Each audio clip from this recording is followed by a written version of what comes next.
The Vectary Empire had practiced the hunt for 10,000 years. It was their oldest tradition, older than their starships, older than their conquest of 100 worlds. When a prince came of age, he chose his prey from among the galaxy's conquered species. He tracked it. He killed it. He proved himself worthy of his bloodline. Prince Ketharan stood before the selection screen in his father's throne room. He was tall for a Vectary, his scales a deep purple that marked his royal blood. His 4 eyes scanned the images of a dozen species, each one tagged with notes about speed, behavior, and difficulty rating. "The Faraki are fast," his advisor said. "They can sprint at 60 kilometers per hour. A worthy challenge." "I hunted Faraki with my uncle when I was 12, Ketharan replied. "I want something new." The advisor bowed his head. "The Moldrani have excellent camouflage." "They can new," the prince repeated. "Something no Vectary has ever hunted before." The advisor hesitated. His clawed fingers moved across the control panel, and a new image appeared on the screen. It showed a creature standing upright on 2 legs.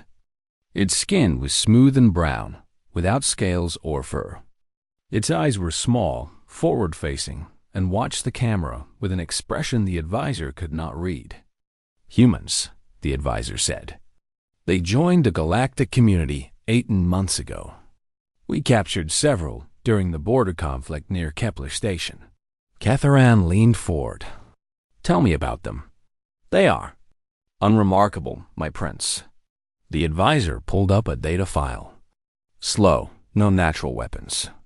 No claws, no venom, no armor. They evolved as endurance predators on their home world, but that is meaningless in a 3-day hunt. They cannot outrun a Vectary child. Then why do you hesitate?" The advisor was quiet for a moment. "There are stories, my prince, from the border conflict. Human soldiers who refused to surrender even when surrounded. Human ships that kept fighting with half their crew dead. I do not know what it means, but—" Ketharan waved his hand. "Courage is not the same as capability. A brave creature that cannot run is still easy prey." He pointed at the screen. "I want this one. The female." The image showed a woman in a gray uniform. Her hair was dark and cut short. Her file identified her as Captain Elise Chun, commander of a survey vessel captured near the border. She was 42 years old by human counting. She had no military training beyond basic officer requirements. "An excellent choice, my prince," the advisor said, though his voice carried doubt. "I will have her transported to Sethari 7 immediately." The hunting moon was a masterpiece of engineering. 200 kilometers of carefully designed wilderness spread across its surface. Forests that grew thick and dark. Canyons that cut deep into red stone. Rivers that ran cold and fast through valleys of black rock. The Vectary had spent 3 centuries making it perfect. Elise Chun stood at the edge of the landing zone as the transport ship lifted off behind her. She wore simple clothes, a gray shirt, brown pants, boots that fit her feet well. The Vectary had given her a small pack with water and basic supplies. It was tradition. The prey was given a chance, however small. A voice spoke from a drone hovering 10 meters above her head. "You have 12 hours before the hunt begins. You may go anywhere on the moon's surface. You may use any natural resource you find. You may not leave the atmosphere. The hunt will last 3 days. If you survive, you will be released." The drone paused.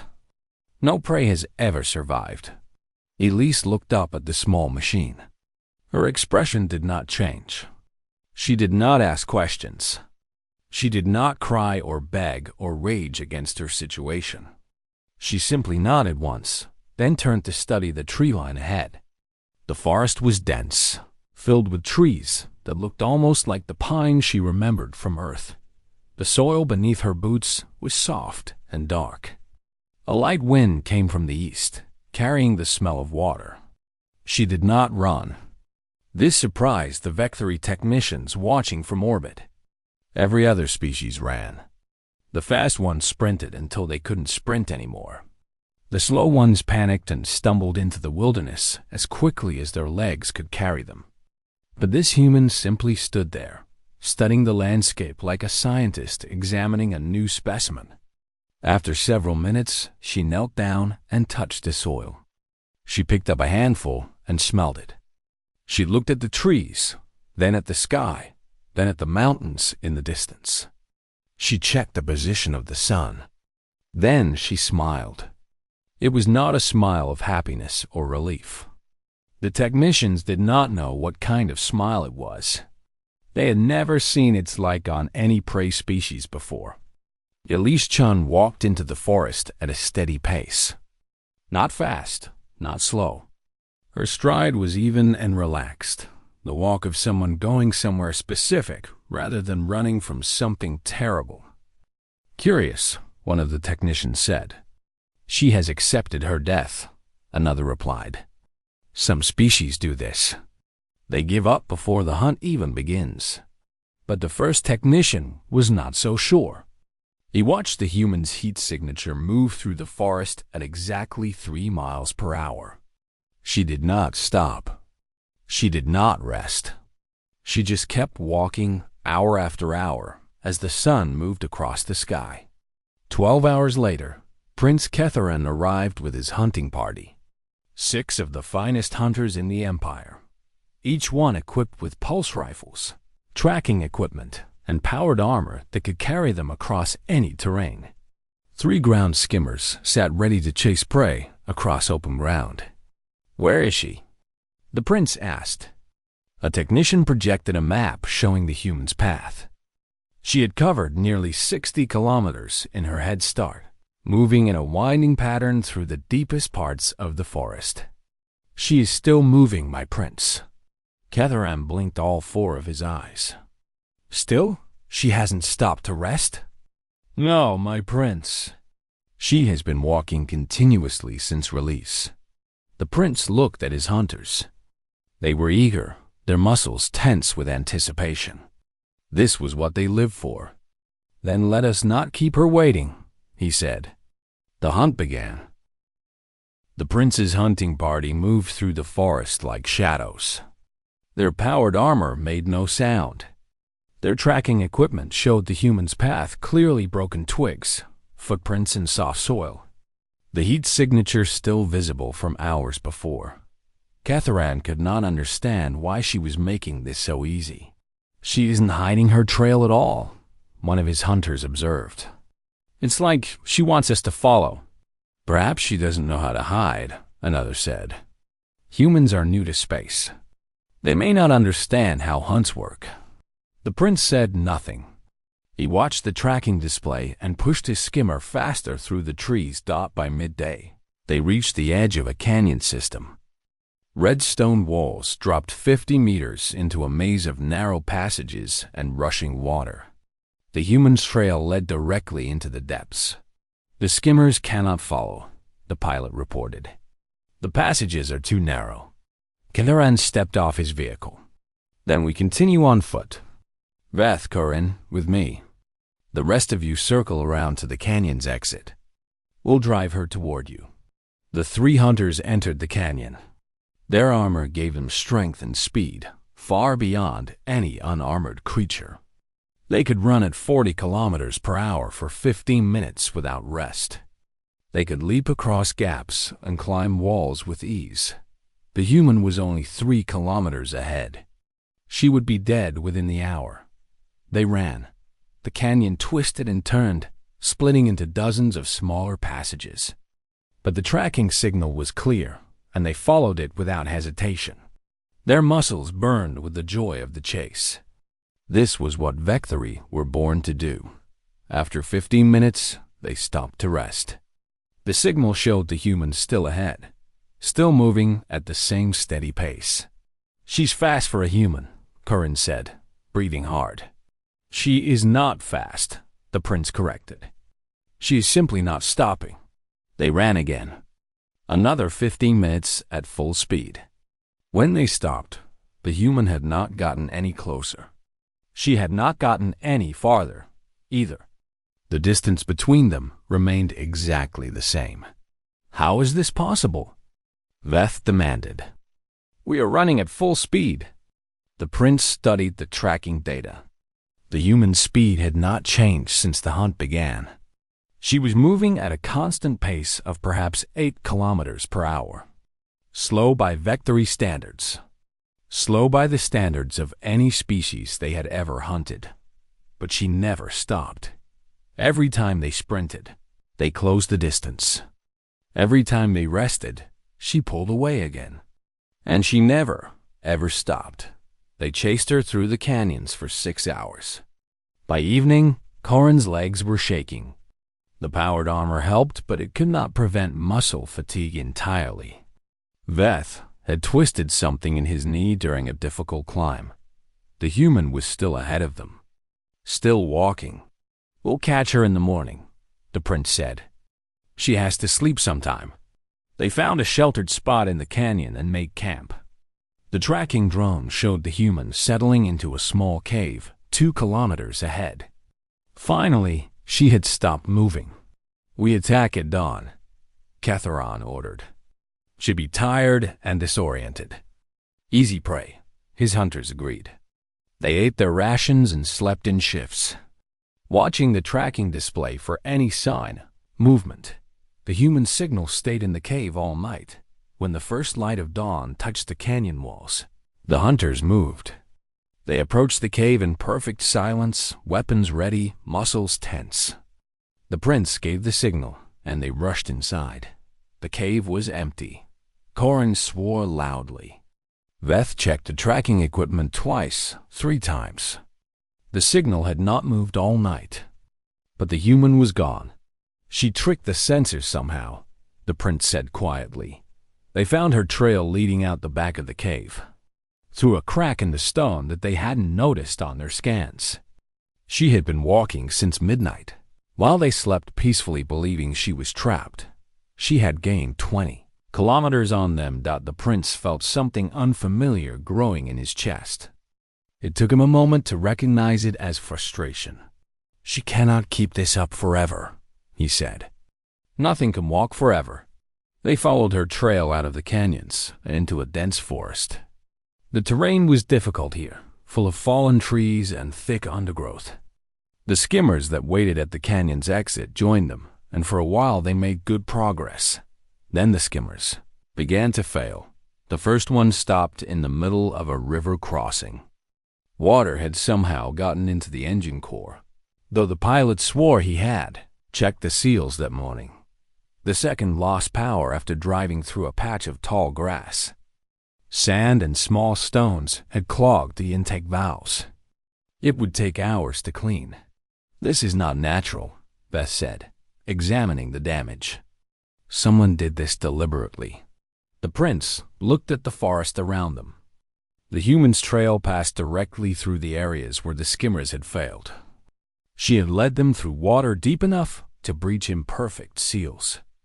She had chosen paths through sand and debris that would clog their machines. She's testing us, he realized. Learning how our equipment works and how to break it. That's impossible, Corin said. She's prey. Prey runs and hides. Prey doesn't study its hunters. But the evidence was clear. Somewhere in those endless walking hours, the human had observed their vehicles, identified weaknesses, and planned accordingly. The prince thought about the advisor's warning before the hunt began. Human soldiers who refused to surrender.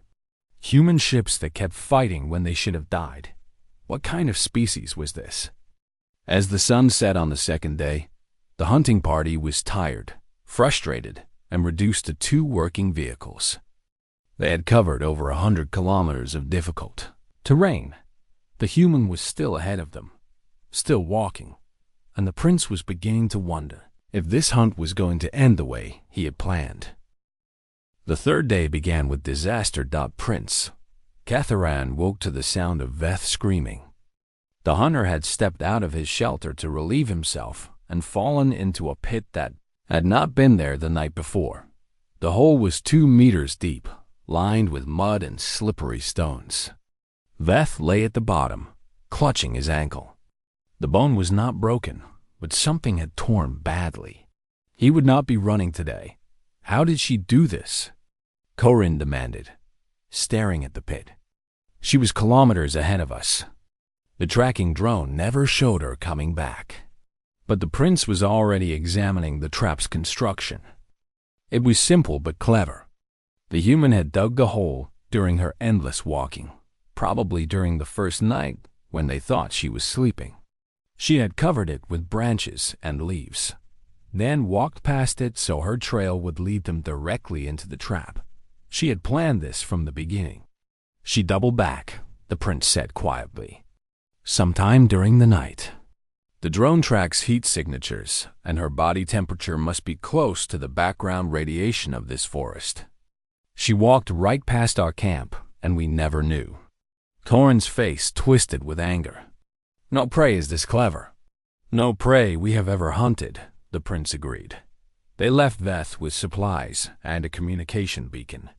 The pilot of the remaining skimmer volunteered to stay behind and guard him. That left the prince with only 4 hunters, 3 of whom were showing serious signs of fatigue. The human had been walking for nearly 60 hours with only brief stops for rest. By every biological model in the Vectory database, she should have collapsed long ago. Her muscles should have failed. Her joints should have given out. Her body should have simply stopped functioning. But the tracking drone showed her moving at the same steady pace she had maintained since the beginning. The prince connected to his ship in orbit. Tell me everything you know about human endurance. The computer took only moments to respond. Humans are classified as persistence predators. On their home world, they evolved to hunt by following prey animals until the prey collapsed from exhaustion. They're not fast compared to most species, but they can maintain moderate activity for extremely long periods. Some humans run distances exceeding 100 kilometers in a single day. They call these events ultramarathons and participate in them voluntarily for recreation. Recreation, the prince repeated. Correct. Humans consider extended physical suffering to be a form of entertainment. Ketharan closed the connection. He looked at his tired hunters, at the forest that seemed to go on forever, at the small blinking dot on his display that represented a creature who simply refused to stop moving. We end this today, he said. They pushed hard through the morning, ignoring their exhaustion, ignoring the pain in their muscles. The remaining skimmer broke down before noon. More sabotage, more carefully planned damage that the human had set up during her invisible nighttime visits. Now they were all on foot. The terrain grew rougher as they climbed into the hills. The human's trail led them through the worst possible path, steep climbs, loose rocks, streams that soaked their armor and made everything heavier. Every step was a struggle. By afternoon, another hunter had fallen behind.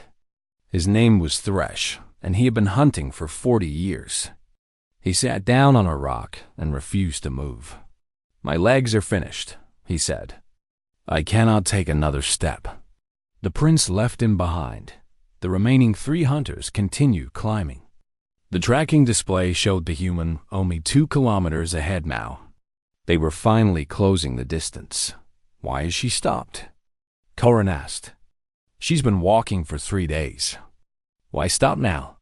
The prince did not answer. Something felt wrong about this. Everything about this hunt had felt wrong from the moment it began. They found her standing on a narrow ridge, looking out over a steep drop. The view was beautiful, kilometers of forest spreading out below, mountains in the distance, the setting sun painting everything in shades of red and gold. She turned when she heard them approaching. Her face was tired but calm. Her clothes were dirty and torn. Her boots were falling apart. But her eyes were sharp and clear, watching them with an expression the prince still could not read. You're supposed to run, he said, raising his pulse rifle. Your ancestors were sprinters. the human replied. Her voice was steady, without fear. Ambush hunters. You chased what you could catch, and when you couldn't catch it, you found easier prey. You've never faced something that just keeps coming. You cannot escape, Karin said. There are 3 of us and 1 of you. I wasn't trying to escape. The prince felt a chill run down his spine. Then what were you trying to do? The human smiled. It was the same smile she had worn when the hunt began, and now the prince finally understood what it meant. I was wearing you down. She gestured at the hunters behind him. Karin was swaying on his feet, barely able to stand. The 3rd hunter had dropped to his knees, gasping for breath. 3 days of chasing, running, climbing, 3 days of exhausting themselves while she simply walked. My people used to hunt like this, she continued. We would follow an animal for days, never letting it rest, never letting it recover. We didn't need to be fast. We just needed to be patient. Eventually, everything else gets tired. Everything else stops. She took a step toward them. But we don't stop. We never stop. That's the thing about humans that nobody understands until it's too late. We don't run because we don't need to run. The prince raised his rifle, but his hands were trembling.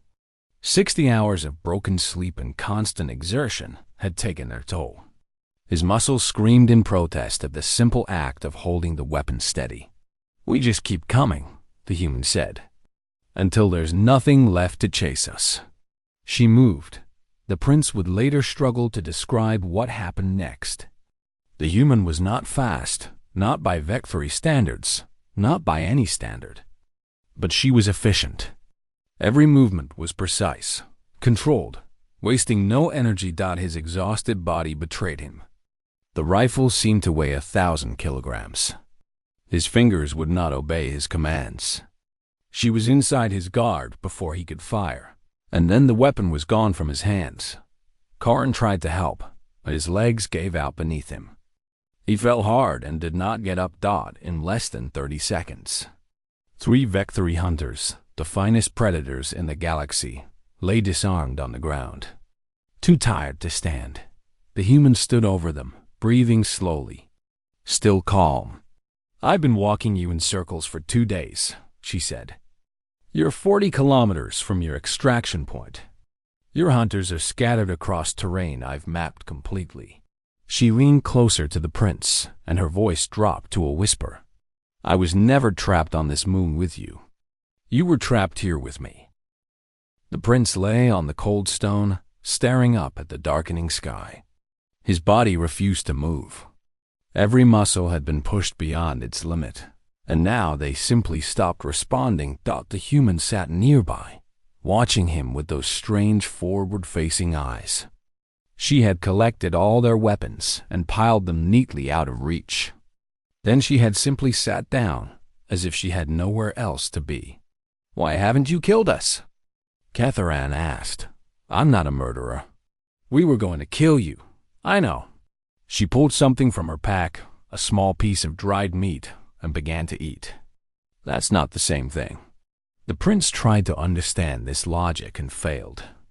In Vectory culture, the hunted killed the hunter whenever possible. It was natural. It was expected. Mercy was a concept reserved for equals, not for prey. What are you going to do with us? The human finished her food before answering.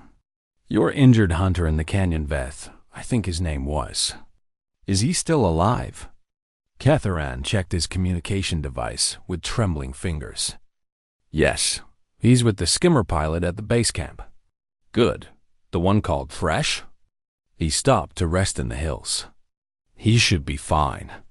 The human nodded. Then I'm going to walk to your extraction point, contact your ship, and arrange for all of you to be picked up. You'll need medical attention for the exhaustion and dehydration. Nothing permanent, but you'll feel terrible for a few days. And then? And then I'm going to have a conversation with whoever is in charge of your empire. Karin laughed weakly from where he lay a few meters away. You think you can just talk to the emperor? You're a prisoner. a piece of prey. The human looked at him. I was a prisoner. Now I have the Emperor's son, 6 of his best hunters, and enough evidence of what happened here to create a very embarrassing situation for your entire government. She stood up and stretched her legs. I think someone will want to talk to me. She began walking toward the trail that led down from the ridge. Wait, the prince called out. How did you know? How did you know you could beat us? The human paused. I didn't know for certain, but I knew what I am and I knew what you are. Your species evolved as ambush predators. Short bursts of speed, quick kills, minimal effort. When the hunt takes too long, you give up and find easier prey. She turned to face him. My species evolved to chase things until they died of exhaustion. We followed mammoths across frozen wastelands for weeks. We tracked deer through forests for days. We never give up. We never stop. That's not bravery or stubbornness. It's biology. We are literally built to outlast anything in the galaxy.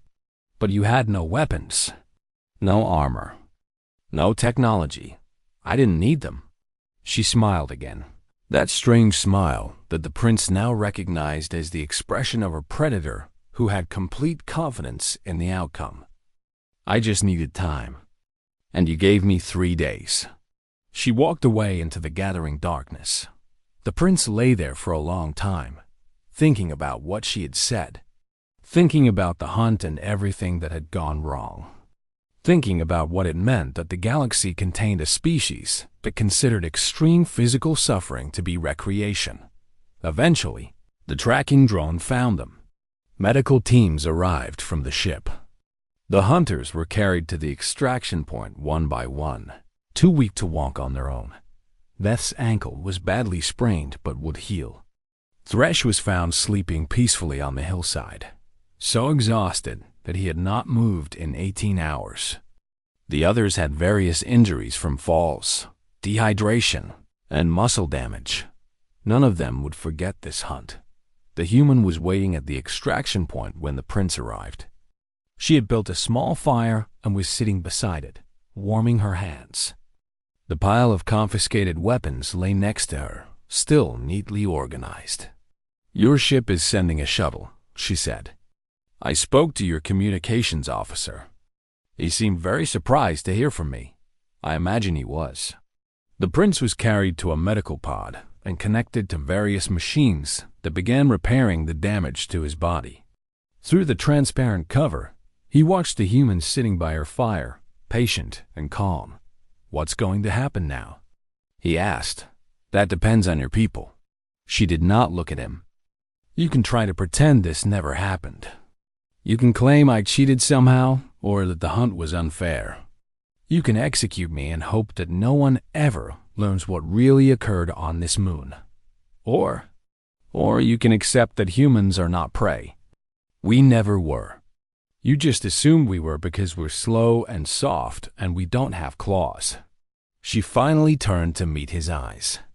That was your mistake. Speed isn't everything. Sometimes the winner is simply the one who refuses to quit. The shuttle arrived an hour later. The hunters were loaded aboard, along with the human. No one tried to restrain her. No one treated her like a prisoner. The hunt was over, and everyone understood that she had won. During the flight back to the main ship, the prince found himself sitting across from her in the medical bay. His body was recovering quickly with the help of veterinary medicine, but his mind was still struggling to process everything that had happened. You could have escaped, he said. When you had our weapons, when we were all helpless, you could have taken a skimmer and disappeared into the wilderness. We might never have found you. Probably not, she agreed. Then why didn't you? The human considered the question carefully, because running away would have solved nothing. Your people would have kept hunting humans. More of my kind would have died on that moon. The only way to change things was to stay and make sure you understood exactly what you were dealing with. And what are we dealing with? She leaned forward, and her eyes held something that the prince had never seen in any prey species. It was not anger or fear or desperation. It was certainty. You're dealing with a species that crossed oceans in wooden boats because we wanted to see what was on the other side. We climbed mountains that killed hundreds of us because they were there. We went to space in metal cans that exploded half the time because we couldn't stand not knowing what was up there. She sat back. We don't give up. We don't stop. And we don't forget. You can be our friends or our enemies. That's your choice. But you cannot hunt us. Not ever again. The prince looked at this small, slow, clawless creature who had just defeated the finest hunters in the Vecthory Empire. No, he said quietly. I don't suppose we can. The imperial palace of the Vecthory Empire stood at the center of their home world, a massive structure of black stone and gleaming metal that had housed their rulers for 8,000 years. Captain Elise Chun walked through its corridors with 2 guards at her sides, though she suspected the guards were more for show than security. 3 weeks had passed since the hunt on Sethri V. In that time, the story had spread through the imperial court like fire through dry grass. The prince's hunting party, the finest predators in the empire, defeated by a single human who simply refused to stop walking. Some officials wanted her executed. Others wanted her studied. A few, more thoughtful voices suggested that perhaps it was time to reconsider the empire's relationship with humanity. The emperor had summoned her to discuss the matter personally. The throne room was enormous, designed to make visitors feel small and insignificant. Massive columns rose toward a ceiling lost in shadow. The floor was polished so perfectly that Elise could see her reflection with every step. The emperor sat on a raised platform at the far end of the room. He was old by Vecthory standards. His scales faded to a pale gray, but his 4 eyes were sharp and intelligent. Prince Catherine stood to his right. His wounds healed, but something changed in his expression. Captain Chun, the emperor said, you have created quite a problem for me. I apologize for any inconvenience, Your Majesty. The emperor made a sound that might have been a laugh. Inconvenience. My son returns from his coming-of-age hunt without a trophy, without his dignity, and without any of the certainty that makes young Vecthory into proper rulers. And you call this an inconvenience. Would you prefer if I had died, Your Majesty? The emperor studied her for a long moment. I am not certain what I would prefer. That is also new. I am accustomed to certainty. He rose from his throne and walked slowly down the steps toward her. The guards tensed, but Elise remained still. My advisors tell me that humans are unremarkable, the emperor said. Slow, weak, soft. They say your species poses no threat to the empire. They say the events on Sethri 7 were a fluke. A lucky accident that could never be repeated. With respect, Your Majesty, your advisors are wrong. Yes, I am beginning to understand that. The emperor stopped in front of her, close enough that she could see the ancient wisdom in his eyes. Tell me about your people, Captain Chun. Tell me what we have failed to understand. Elise took a breath. This was the moment she had been working toward since the hunt began. This was why she had chosen to stay instead of escape. Why she had let herself be brought here instead of fighting her way to freedom. Humans are not the fastest species in the galaxy, she said. We are not the strongest or the most intelligent or the most technologically advanced. But we have something that I believe is rare among the stars. And what is that? We do not know how to give up. The emperor tilted his head, waiting for her to continue. When our ancestors faced predators that were faster and stronger than them, they didn't hide. They didn't evolve better armor or sharper claws. They learned to follow those predators until the predators collapsed from exhaustion. When they faced oceans that should have been impossible to cross, they built boats and crossed them anyway. When they faced diseases that killed millions, they kept working until they found cures. When they reached for the stars and their ships exploded, They built new ships and tried again. She met the Emperor's gaze without flinching. You hunt species that run away. You hunt species that give up when the situation becomes hopeless. But humans don't recognize hopelessness.